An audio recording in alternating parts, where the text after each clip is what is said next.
gaming industry is all topsy-turvy, man.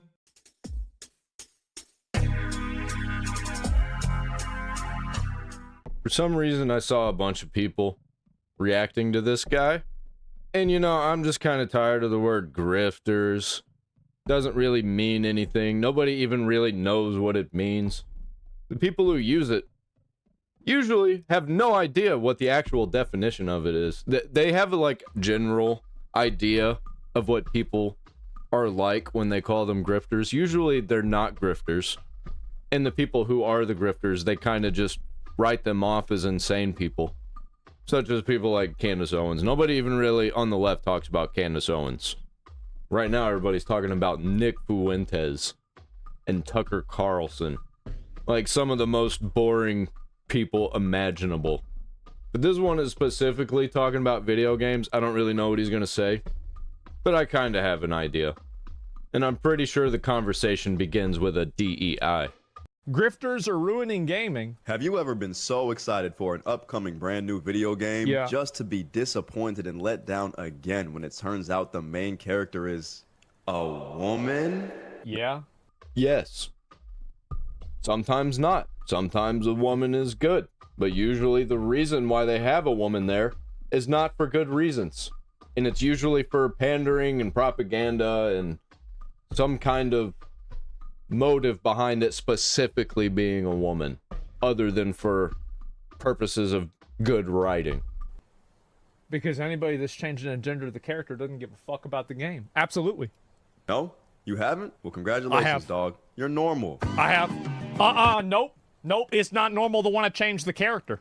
Oh, great. I was hoping it wasn't going to be one of these kinds of videos. Like, why? You're just embarrassing yourself. Why are you going to act like you know how it is when you obviously have no idea? Oh man, I almost don't want to watch the rest of this video, but I'm definitely gonna. Don't worry, you guys won't have to. I'm just gonna clip it.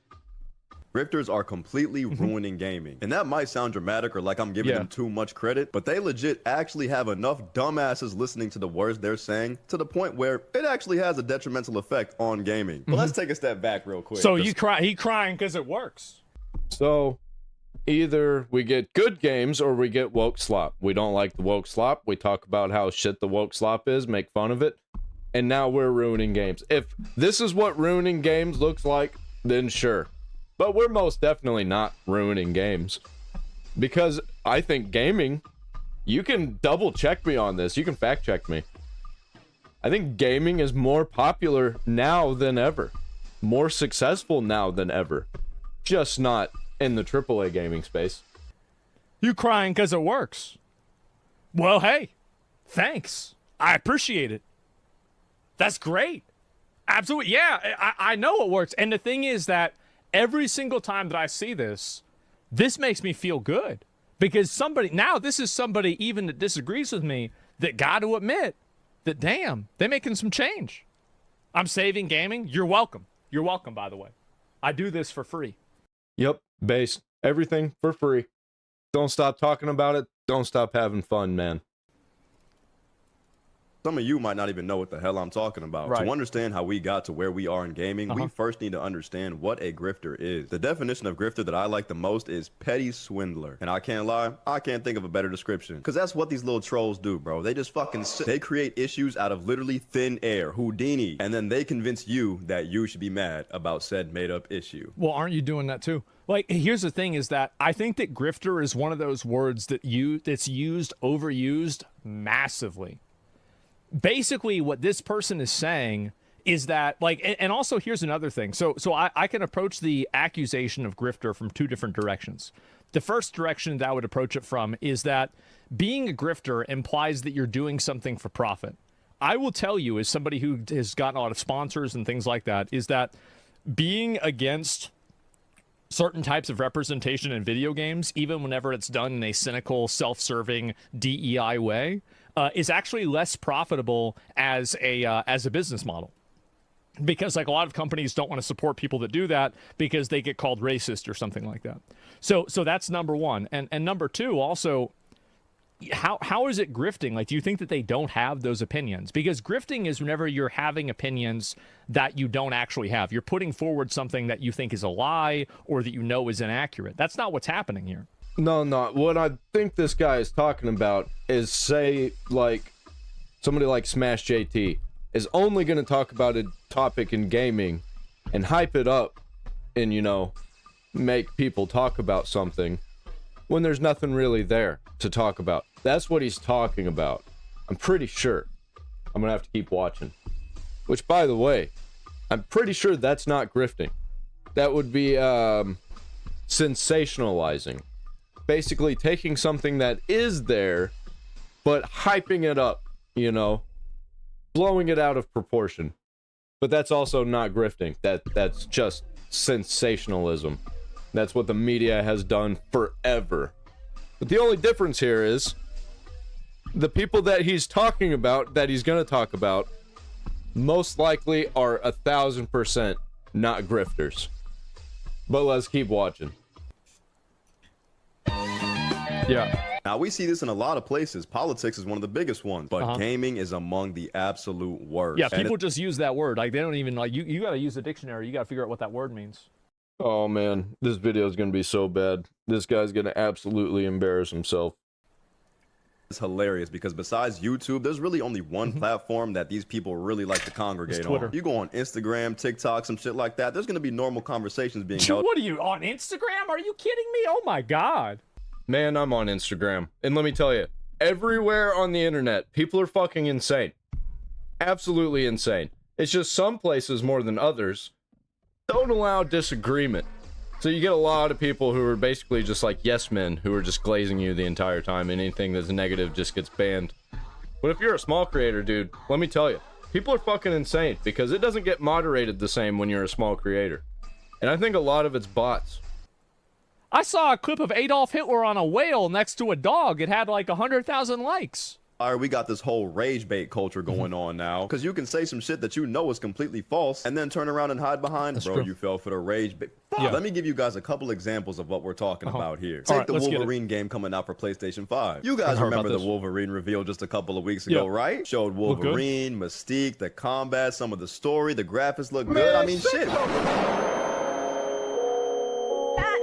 Nope, what about it? It ain't good enough for these losers. For a group of people that can't even stand it when a woman is the lead character in the game, you would think that a Wolverine video game would be their cup of tea. You think that would be exactly what they need. Nah, bro. Yeah, he completely misunderstands. This is what it's like whenever you're wholeheartedly against a group of people. And like, that's your whole thing, that's your whole gimmick for a whole video, or even your entire, in quotes, movement. They're mad about the woman that is in the game. These people are mad that the X-Men Mystique, the blue shape-shifting mutant, is not sexy enough for them. Okay. Exactly. What's wrong with that? Somebody wants a hot bitch in their game. What's the problem with that? Who decided that's a bad thing? Who decided that's something that you're not supposed to say? Yeah, and like, yeah, who decided this? That's her Mystique. Yeah, it's her appeal. Yeah, I remember back in the day, bro, Mystique was hot as fuck. Mystique and Rogue were hot as hell. What do you mean? Absolutely. I hear y'all. What the fuck is wrong with y'all? Bro, they're out here talking about... bro, I like it. I just like it. I like it. I think it's better. And also, here's the other thing, is that I guarantee you if she was more attractive, it'd sell more copies. It's undeniable that having attractive, appealing characters is better than having characters that are unattractive and unappealing. It's just it's a reality. I mean, that's why every gacha game has attractive characters. That's why, and if you think that I'm wrong on this, go look at the characters that girls cosplay. And this is just the way it's gonna be whenever you make content that's kind of for a more mature audience, even if it's like not over the top mature, like blood, guts, gore, swearing, nudity, and all of that.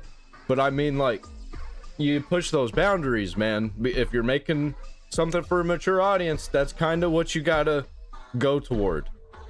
It's something that looks appealing like that. If you're making games for kids, they still gotta be appealing, but kind of in a different way. Like, this is just either dishonest or he completely misunderstands what anybody's talking about in the, in quotes, culture wars.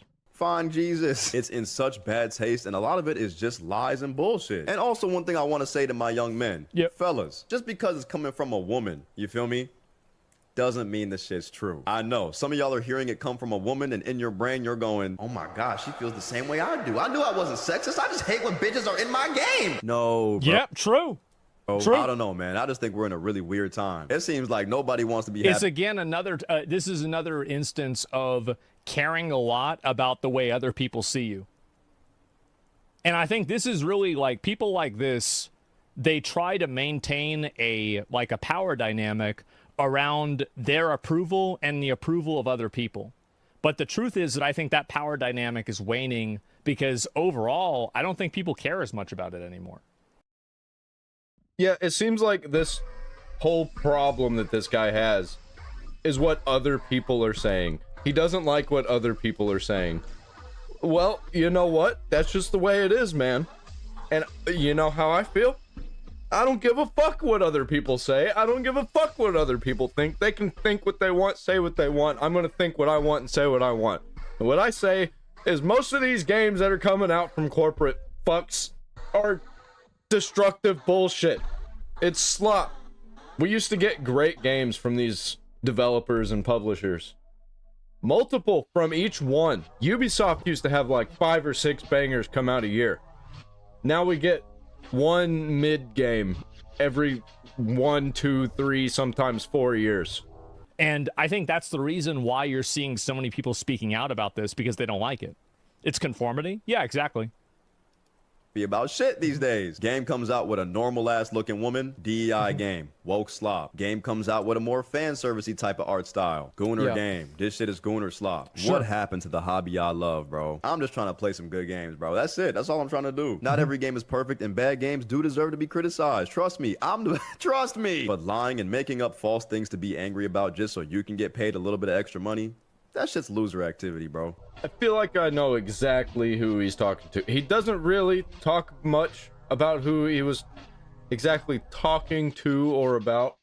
He brought up some examples of some people, but it was not really anything worth mentioning. I think he mentioned Vera Dark, which, I mean, like, yeah, she does sensationalize stuff, but I kind of just skimmed through that video. I didn't really care much because he kind of just had bad examples, bad arguments, and just said a lot of the same shit over and over again. Mostly talking about gooner games, how people are calling out gooner games, other people are calling out normal women. Yeah, you heard him. That was pretty much what the whole video was about. He just kind of went into detail, brought up some examples on X, the platform that he was shitting on earlier. I don't know why everybody all of a sudden was reacting to this guy. It was kind of not a very good video. Dude kind of didn't know what he was talking about. And I feel like he was doing exactly the thing that he was bitching about in the first place. He's just kind of making a video for views, even though it's something that he doesn't even really care about. That sounds like grifting to me. Anyway, that's all I got. Let me know what y'all think. More videos on the way. Love y'all. Peace. What I would say is that I think, like some of the examples were kind of stupid, like the Witcher 4 one is dumb. But in a general sense, I'm not really about that. And also, it's the same thing I've said many, many times over and over and over again. If you go and you put out a game and the characters are not appealing, you're fighting an uphill battle. And if you weren't, you wouldn't have every gacha game showing that stuff. Yeah, I don't really get why this dude was making a whole big deal about all this, except for, to grind them views, because people are talking about a lot of these topics here recently. Like, I don't know what he's trying to get at. Does he not want better looking characters? He's fine with just, like, in quotes, normal looking characters? Like, I don't get it. What's his whole deal here? So yeah, it's a DEI video. No, I definitely don't agree with it. But I think that the examples he used, I mean, to be fair, like, and to be fair, to his credit, there are some people that use stupid fucking examples for DEI stuff. Absolutely stupid fucking examples. So yeah, Charlie's Zam, Mastervale video. I mean, I think that really some of the examples were good, some were more dishonest. Like the Wolverine example was kind of dumb because he didn't even really explain what they were talking about with it being woke. But like the other clip, like for example, like Grum's not releasing the game but then complaining about it. I love how this is the most, and I think this is a good example, right? Where is the point on your video that gets the most people looking at it? Right there. Even your own video analytics that you can see on YouTube disproves what you're saying. I don't know what else to say other than that.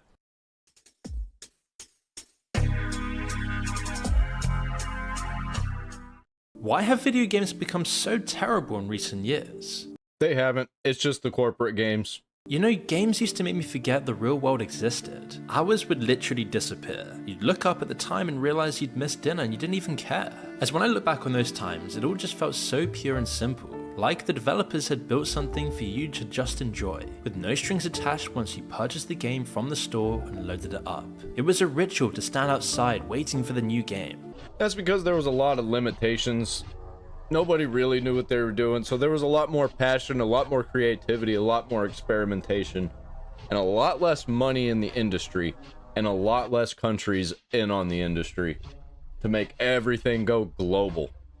Going around the entire store browsing the physical copies. Gaming shops would be full of people, all just looking around wanting to play new things, or just testing out new games in store. This is why ownership and player control really was the DNA of the entire gaming industry. You could play Destiny with your friends every evening after waiting for the hype since Halo. Call of Duty matches that didn't require a credit card to win. Even mobile games like Angry Birds only cost 99 cents with the intention that you'd own them forever. Gaming truly was a magical period a decade ago, but we only realized how amazing we had it when it was taken away from us. And just look at what's replaced it. Call of Duty Black Ops 7 has you fighting giant monsters and dodging massive machetes falling from the sky. Zombies everywhere, physics breaking brain rot that looks like Fortnite. Because when you look back now, that idyllic golden era has just completely shattered. You get pummeled with microtransactions for things that should just be free. You simply can't compete or win without burning through cash.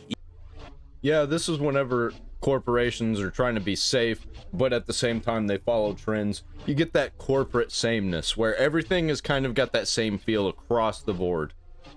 Because they're all doing the same tricks to try and make as much money as possible. Even though you've paid for the game. Sometimes the game promised won't even work if you don't get the next DLC. And then when the game does eventually dry up, you're left sitting on thousands of dollars worth of purchases that vanish into nothing. Zero value, zero transferability. But here's the bit that most people overlook. This isn't just about gaming getting worse. It's about something far more insidious that's spreading into every corner of our lives. It's getting clear that the studios that once built the worlds we loved helped pioneer a system that's now cannibalizing everything. From the products we buy to how we consume entertainment, to getting an entire generation of children addicted to gambling, and ultimately how corporations keep us hooked on things that make us miserable, all whilst robbing us of our money. Now at this point it almost just seems obvious that this is the way the gaming industry is, but it never would have seemed possible back in the golden era of gaming, which wasn't even that long ago. Rushing home from school, throwing your bag down, racing to turn on the console before anyone else would claim the TV. When you had no work, no to-do list grating at the back of your mind, all you wanted to do is just keep playing. Whether it be Fallout, Elder Scrolls, World of Warcraft, Knights of the Old Republic, Destiny, Mass Effect, The Witcher, the original Borderlands, GTA, Halo, Age of Empires, Call of Duty, it doesn't even matter. There were so many crazy good games. But games like that still exist now. They're just of different genres. You don't have a Halo, you have an Expedition 33. You don't have like a Resident Evil 4, you have Resident Evil 4 remake. Like everybody's always looking for the next Halo. But really, the game industry's changed. Halo's already been made. If you want to play Halo, go play Halo. But all of them were similar in the fact that they gave you something the real world couldn't. A place where your decisions actually mattered. Yeah, that's another huge problem that modern corporate games like to do. They like to bring in real world issues and make you really think about things that are happening. Try and change your mind on certain topics. Like, where's the escapism in that? Get that shit out of my games. where you could socialize with people you wouldn't normally talk to. At school, you just felt like another kid in the crowd staying with the same friend group. But in a game, you had control and power, all while having lots of fun and socializing. It was genuinely escapism in its purest form. You could spend your Saturday completely alone, lost in these massive worlds, but it didn't feel lonely. It just felt like an adventure, it felt wholesome, stimulating, but it was also social in a way that it isn't now. That's why Saturday mornings meant coordinating with friends hours in advance. Why pizza nights in someone's basement for Halo tournaments felt more important than anything else. Gaming didn't just entertain us, it built our social world. Man, is it still not like that for people? It's still like that for me. I still have a lot of people that I talk to that are just online. Like, I play games with friends. I play games with a lot of random people. I meet a lot of random people online. Even here recently, I've got friends that I met online. A lot of times it's like in comments somewhere, or like a thread on X, or a thread on Threads. Sometimes it's in Discord. I think it's just spread out. I think there's a lot more different places that you could make friends. And we still do all that stuff here where I live. Maybe that's just a thing for people in the cities, because in small towns it's definitely still like that. It's definitely still got that Xbox Live culture, that early Xbox Live, Xbox 360 type culture. Maybe it's because we ain't got anything better to do except look at fields. It gave us a sense of community in an age of loneliness. You'd play endlessly with friends and strangers who became friends, sometimes even meeting them in real life. Some of your deepest childhood friendships were forged in these digital environments, it was for me at least. But that's when you realize that something about those experiences felt fundamentally different. Games used to respect our curiosity and intelligence, painstakingly crafted so every detail was exquisite and perfect. They required you to think strategically, to pay attention, to engage rather than mindlessly consume. That respect for the player, companies built their entire reputation on it. Take Bethesda's Morrowind in 2002, a vast detailed environment containing loads of cool creative architecture and some 200 books documenting the world's history. It's actually unbelievable how much work went into this, and all that hard work did pay off massively. Oblivion then arrived in 2006 and instantly topped it. Then it was Skyrim in 2011, which blew people's minds again, selling even more copies. It is still one of the best-selling games of all time, with a 96 Metacritic score and 227 gaming awards. Unfortunately, this is how you get into a spot where you got to make everything bigger and better than the last one. Whenever you're in a corporation and you have to meet certain profit goals for investors, then you have to keep making everything bigger and better and more expensive and make more money than the last thing. And you got to keep doing that and keep doing that and keep doing that until everything explodes and then collapses in on itself and is left in ruin. You might even remember when things started changing around 2014-2015, right when corporate money started flooding into gaming like never before. Big tech spotted an industry bigger than Hollywood and wanted exposure. And it kept getting worse and worse and worse, and then eventually it got global. And now it's gone beyond global. I don't know where it goes from here. I think this is where people start to figure out who's who and what's what, and where they can trust actual good games will come from. Which seems to be the random indie market and the retro market right now. And just like, sometimes you get some AA games that break through. Of course, the massive institutional investors like BlackRock, Vanguard, and State Street also quietly became large shareholders in major gaming companies. Unsurprisingly, BlackRock alone owned over 7% of Activision. Dude, I tell people all the time that it's these investors that are the real problem. They're actually the ones that are controlling everything. Not just in the video games, it's like in the entire entertainment market all over the world, and it's literally every single market. Name a market, anything you can think of. Food, drinks, dental hygiene, like anything. It's all these same investors that are invested in fucking everything.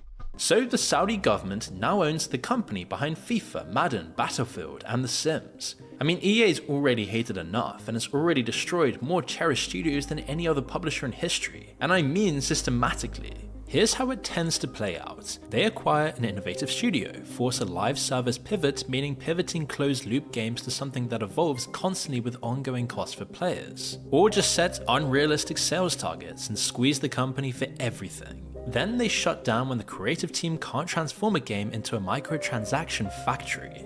And you know, if they can't come up with good games, they deserve to collapse in on themselves. I don't care. I don't mind if they do stuff like this.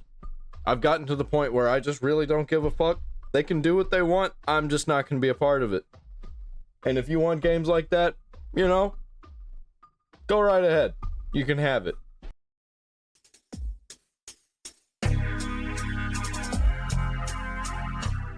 Ubisoft is catching L's left and right, man. They cannot get any wins at all.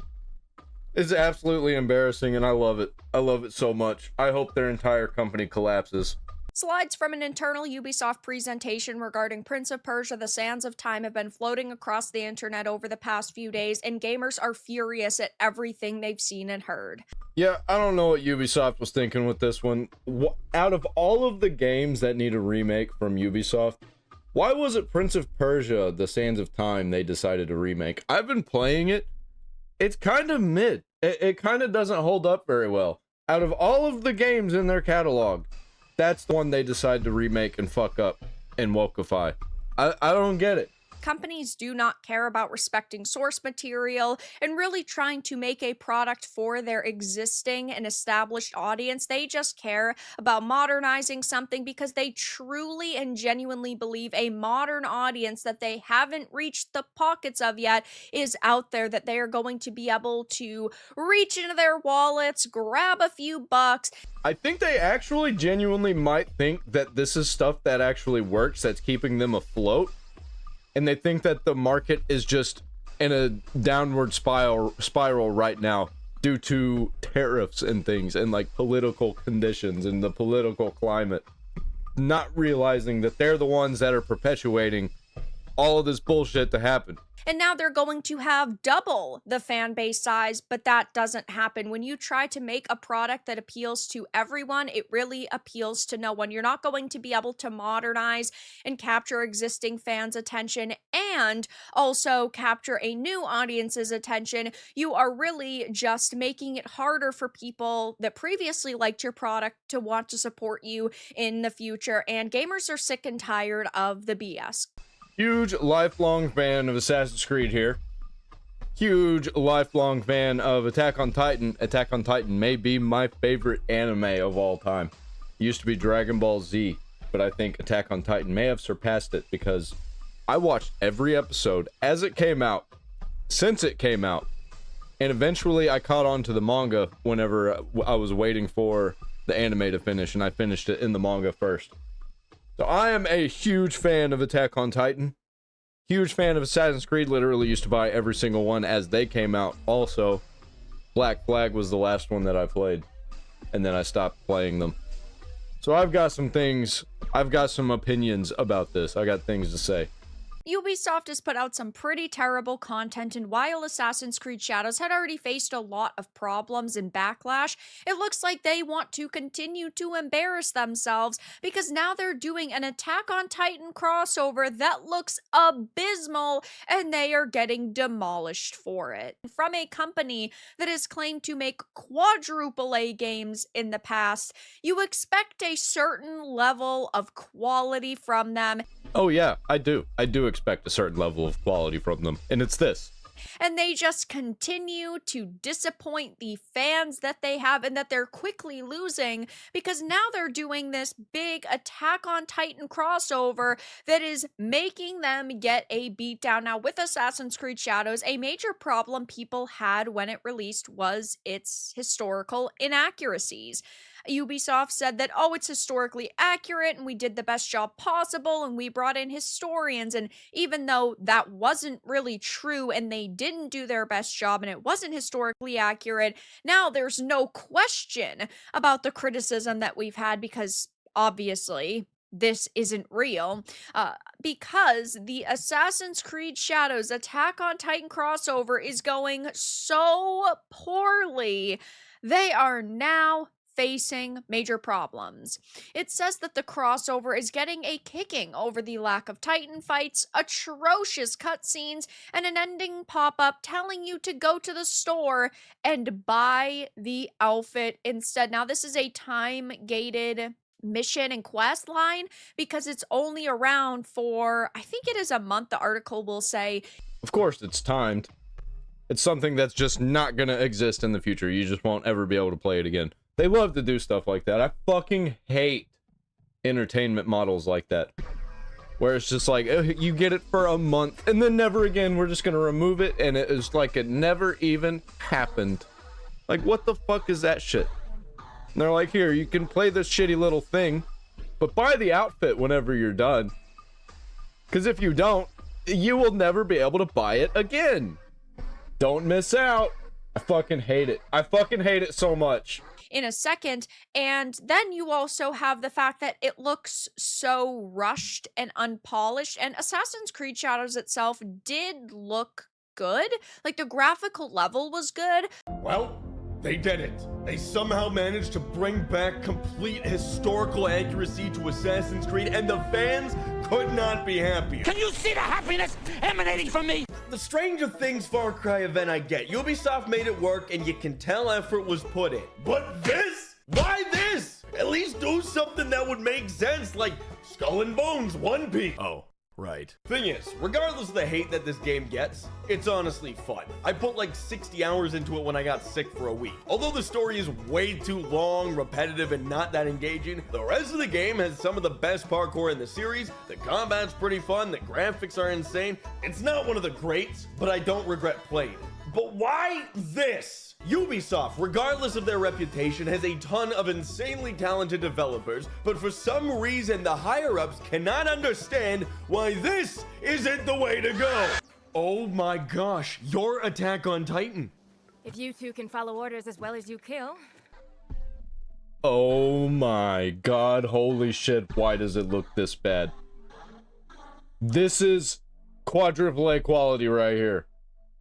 We should all survive this mission. An American? You mean the mission to arrest Godwin? Yeah, that character model ain't great. How do I'm you gonna be know that? honest with you. We found a letter. We must rescue Godwin before Albrecht and his fanatics force him to shift and destroy everything you've ever known. She just like descends. I don't know if I want to see what comes after I press this button, but Godwin! her animation and facial rig is just not it. Ada.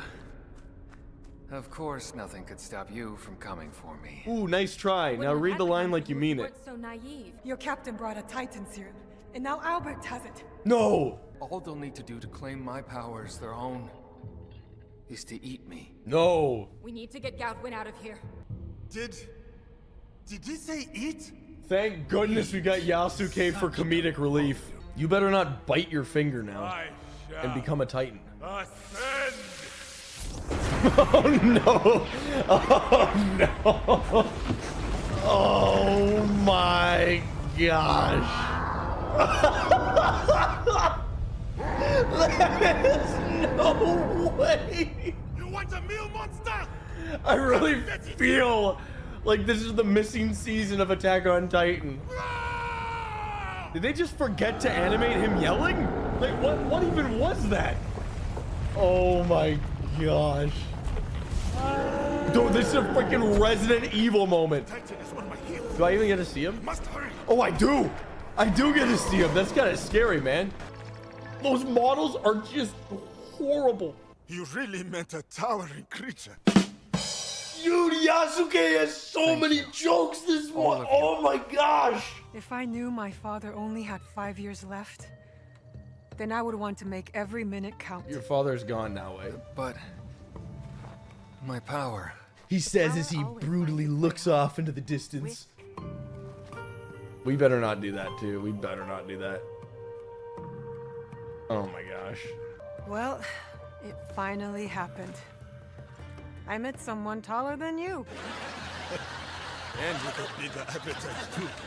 I don't know about that. Man, just like, what the fuck is the writing of this game? Especially in this free DLC. Like, what's going on here? Why was this even a thing? Holy shit. I feel like I'm more retarded after having witnessed that. Who thought this was a good idea?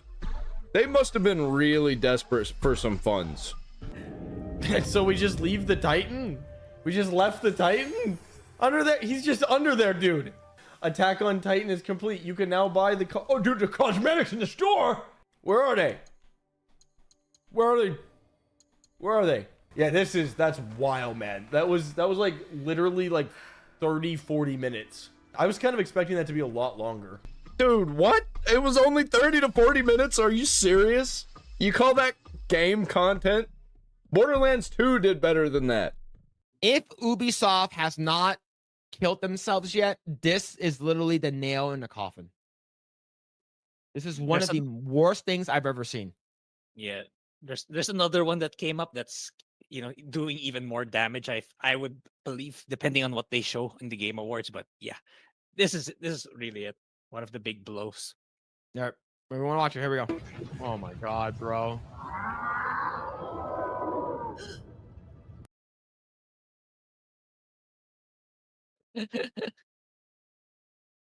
I thought this shit was like a PS2 graphics, like PS2 cutscene.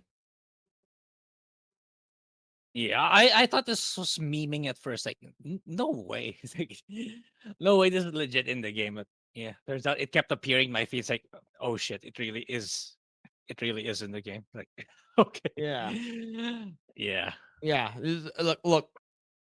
This what the hell is even this? Look, don't give him any ideas. Someone said that, imagine if they use Demon Slayer. Do not give them any more ideas, okay? You want a meal monster? Come and get it! Yeah.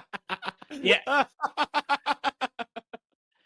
And as far as I know, but all you do here is run away from him and let I think the boulders just fall on him and he dies. That's it. You don't even fight him. You just run. That's all I know. That's what I know. Okay. Yeah. It's I don't know. I don't get it. Yeah. The fucking Scooby-Doo fucking Hanna-Barbera fucking sound effects, man. Yeah, that was really good. Yeah. Oh, really good.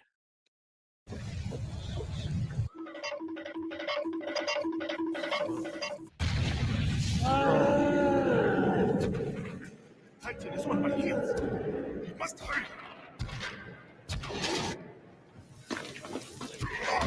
Oh, he died. No, he did that on purpose. Whoever was controlling that, just to show us what happens.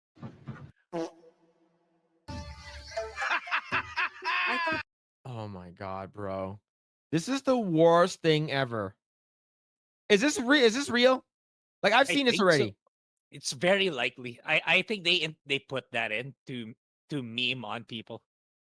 And it's really pretty tough, huh? Are they gonna get in way too close and it's gonna be like an awkward kiss scene? That was about to happen here. I know he's gay, but I feel like that's something that Ubisoft would throw in there. I am. Oh, they're pretty close, Kinu. Jealous?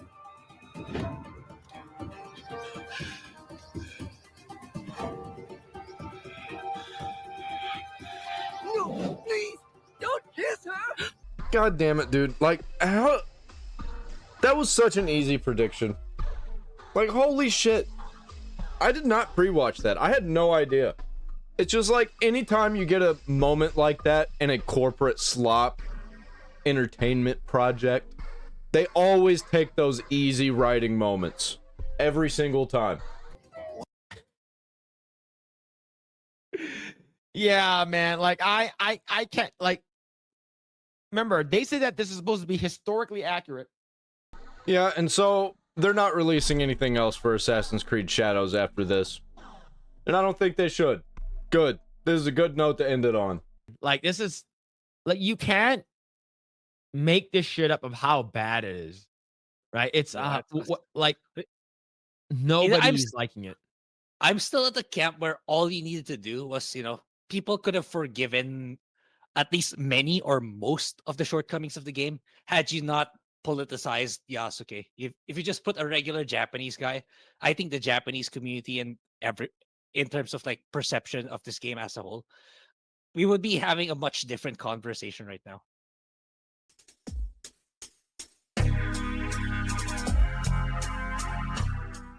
Are console prices going to go up again? Yes, and also kinda. I think the next generation, we're going to see a lot of PC-like consoles and a lot of third-party consoles. I think that's coming. We're going to see a lot of low-powered, cheap consoles. We're going to see them from a whole bunch of different companies. That's what's been on a lot of people's mind. That's what's been in the conversation. I don't have an answer for you for sure, but I can at least get you caught up on the news with it. So a lot of this comes from the cost of RAM going up recently due to RAM shortages. Also prices and things going on with other hardware, but mainly RAM, all centered around the AI boom, causing a surge in RAM usage and a bit of a shortage of supply, especially like leading to other companies kind of panic buying up RAM, leading to it being tougher for the average consumer. Yours truly, I decided to do a new PC build for something like a week ago, and guess who got absolutely boned on the cost of RAM? Not a good time, don't recommend it, but with this comes a report specifically from a quote from Moore's Law is Dead, the YouTuber who's gotten a lot of tech stuff right, and I think he specializes specifically in the technical nitty gritty, not just from like counting CUDA cores or pixels or anything like that, but... So that headline says, they didn't plan ahead at all. Yeah, I've been saying this. They're just going day by day, moment by moment, chasing trends. That's all they're doing. They're trying to make as much money as possible day by day by day by day. They're not thinking about 1 year, 5 years, 10 years ahead. From the retail and distribution and manufacturing side. We'll link his video in the description down below. I'll also link an explainer from PC Gamer. He essentially sets up the stage of why things are becoming how they are, and also points specifically to Xbox's situation here. With the game post quoting him, according to his sources, Microsoft has apparently warned certain partners that RAM shortages could impact Xbox Series consoles, quote, very, very soon. Microsoft didn't plan ahead at all, apparently. He says, if you still want an Xbox for some reason at their current pricing, those prices could go up soon, or supply could just entirely dry up, because multiple sources of mine have apparently been warned by sales reps at Microsoft that this is going to affect the Xbox Series consoles very, very soon. Cheap PC gaming, retro gaming, indie gaming, that's the way to go right now, and that's the way it's going to be in the future, I'm telling you. And I think Linux is going to take over in this market because Windows really doesn't like the old PCs, the older PCs, and the lower powered PCs, because that doesn't make as much money. But that's just kind of too bad, because that's the way the market's looking right now. And they're not seeing it. And a lot of people are just denying it, and I'm like, bro, I called the whole cloud thing. I called the microtransactions. I called literally everything, because I pay attention to gaming so hard.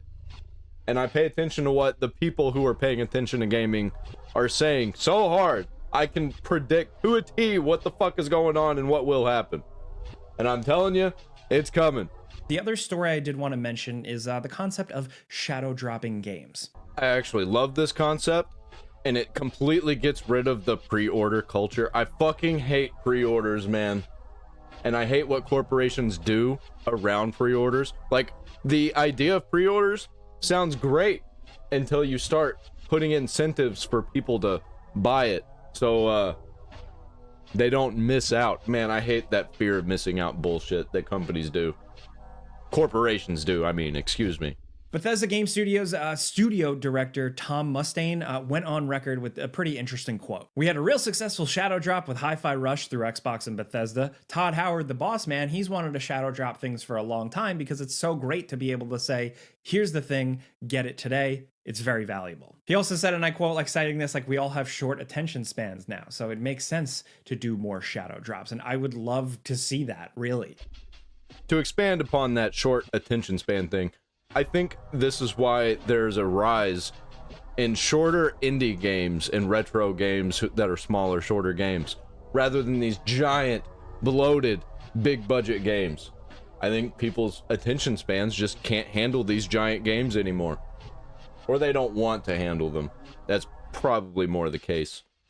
The quote is interesting. He just goes into the fact that like if you can own the internet for a day, or like the conversation, that can be really big. And I think this tracks with Bethesda's history. Obviously, Hi-Fi Rush, Elder Scrolls Oblivion remake, but also you had things like Fallout 4, which they kept the window from announcement to release pretty small. Announced in the summer, released in the fall. So you could tell they like that energy, that momentum. And yeah, I agree with it. I would love to see that, but I want to know what you guys think. Are shadow drops good? I think shadow drops specifically can be good if they can make enough noise. Plenty of things shadow drop all the time and nobody gives a shit because it just doesn't make a big of enough splash. But I think when done right, it can be pretty awesome and pretty exciting.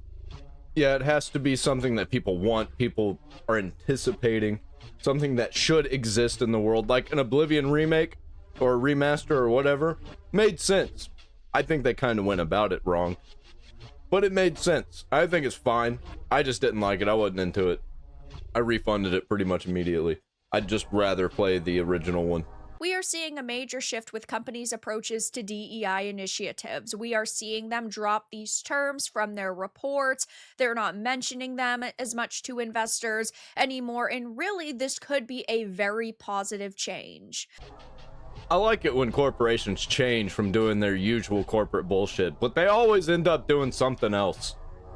And it just always gets worse. It never gets better. Now, diversity and inclusivity is amazing when it is done naturally. But when you have a checklist of certain people you have to hire or certain types of individuals you need to give the spotlight to, yeah, that isn't okay. We need to go back to merits being the first and foremost focus for who we're potentially employing, and the best person for the job should get the job. And now we're hearing about Microsoft not publishing these reports this year.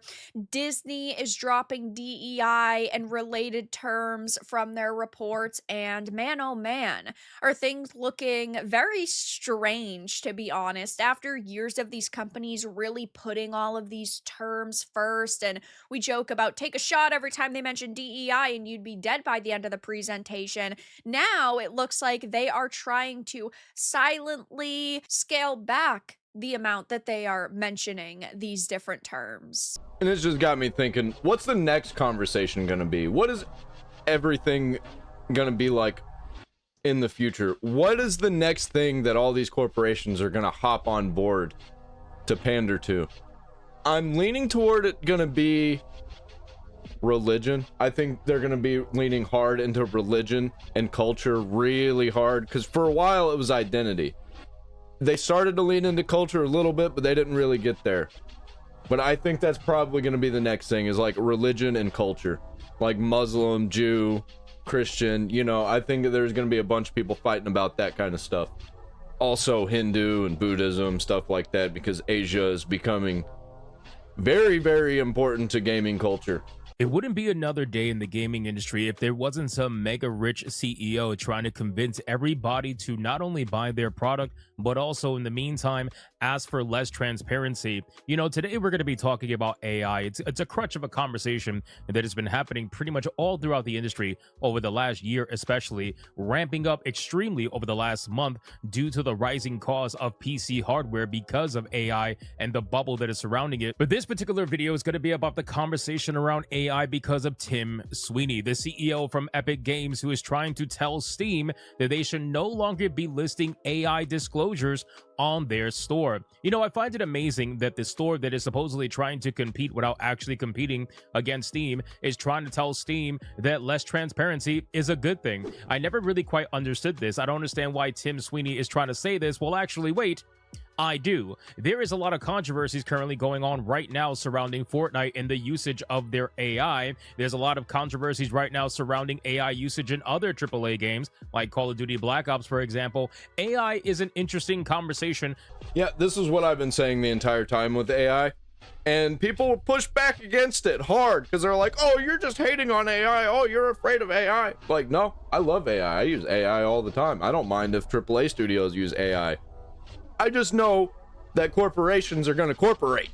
They're going to cut corners and try and do as little work as possible, spend as little money on important shit as possible, So they can just do whatever they want. And also make as much money as possible. That's the way they want it. And AI just makes it fucking worse, man. Especially when they can just put AI in something and be like, oh, I'll change that later. And then they never get around to it. So it just becomes part of the game.